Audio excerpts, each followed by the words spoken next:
आयोनेक्स कंपनीची कार्यप्रणाली काय आहे, याच्याशीच निगडीत आहे या सगळ्या संशोधनाशी? थोडक्यात आम्हाला त्याच्याविषयी सांगा. Ionex chemicals India private limited ही कंपनी 2014 ला आम्ही फाउंड केली. माझ्या वडिलांची स्वप्न होतं की मी ऍग्रीकल्चर मध्ये एखादं कंपनी स्थापन करावी आणि शेतकऱ्यांसाठी त्याचा बेनिफिट व्हावा.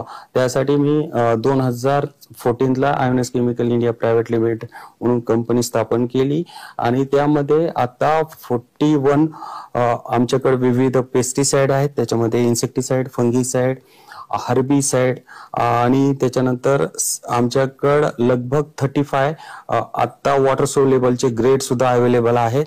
आणि मागील 4 वर्षापासून मी शाश्वत शेती आणि सेंद्रिय शेतीसाठी काम करतोय.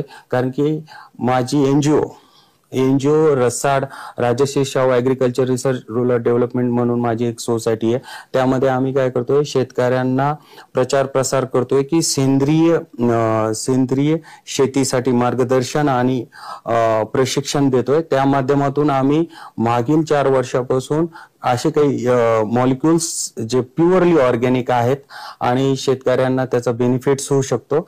आणि त्यामध्ये आम्ही एक इन्सेक्ट आणि पेस्ट साठी डेव्हिल 303 नावाचा एक मॉलिक्यूल फॉर्म एक तयार केलाय, जो आज आम्ही मागील 3-4 वर्षापासून त्याचा स्प्रे देतो.